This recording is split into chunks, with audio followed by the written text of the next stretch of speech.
Hi, Shabbat Shalom. I'm Stanley Davids, and welcome to our very first edition of Torah Gems on Friday, TGIF.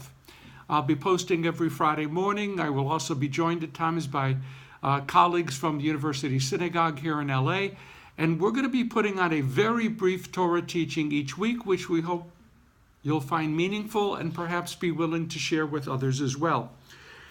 Now, what a text we have today. We're doing Ki Tisa from the book of Exodus, Shmot. And in this story, Moses goes up to Mount Sinai, and Moses is standing there receiving the 10 Commandments from God. He's there a long time. God is engraving with the finger of God on tablets of stone and making it very, very exciting. And the people are down below waiting patiently, right? Waiting for Moses to come back and bring the Torah. Wrong. That's not what's going on. After a short while, the people grow enormously impatient. And they turn to Aaron and say, "This isn't working. This isn't working. Make for us a God. Give us something to worship. We need something to worship." And eventually they bring all of their gold. It's melted down and a golden calf is created. And the people begin to sing and dance around the golden calf and to declare, "Ele Elohecha Yisrael," this or these are your gods, O Israel. Really? So quickly. It happened so quickly that Rashi invented a story that said Satan came and told the people that Moses is really dead. And because Moses is dead, there's nothing to wait for, and God is not going to help them. They better go out and create something on their own. How does the people lose its way so quickly? How does it forget so quickly? Remember what was going on at the time. The people really knew better. Yes, they were standing on Mount Sinai, and Mount Sinai was quaking, and thunder and lightning, and all that good stuff was going on. Thunder and lightning and a sideshow. Nothing could be better. That was there. But even prior to that, they were at the edge of the Reed Sea, according to the text. The sea split. Miracle. Before that, they were encountering the 10 plagues in Egypt, the will of God, the power of God, miracle. None of that's enough.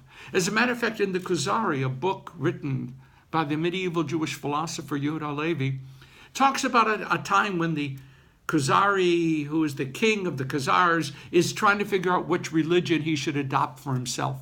So he brings in a Jew, a Christian, a Muslim. They're debating, they're fighting, they're doing polemics. And the king turns to the Jew and says, you think you have a good case here, that you have a moral people based upon a revealed text. But guess what? Look at the story of the golden calf. That shows that your tradition really doesn't cut it. In other words, it's that serious an event. How does it happen? How does it people turn away? How does people forget miracles? Moses disappears up to that mountain of revelation. And the people leave God. What do we learn from this? Number one, en somchin al hanes. Don't rely upon miracles to build your relationship with God. That doesn't work. That never will work. It doesn't work in our relationships with people. It doesn't work in our relationships with the divine.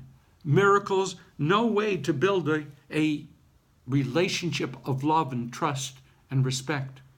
Second thing we learn, people really hate to be alone.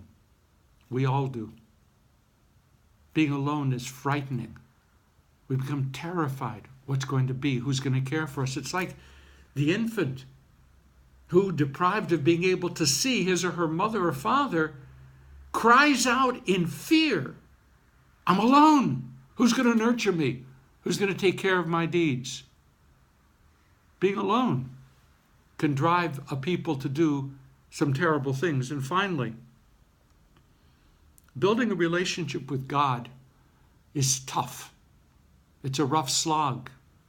Even like building a relationship with other people. You've got to invest in it. You've got to really care. Step by step. Not by miracles. Not by waiting for God to do something great to change the nature of the world on your behalf. Not to do something which isn't part of the natural world. You've got to open up your heart. You've got to open up your head. You've got to open up your spirit, your soul, to encounter the sacred wherever you might find it, and step by step to build some sort of relationship.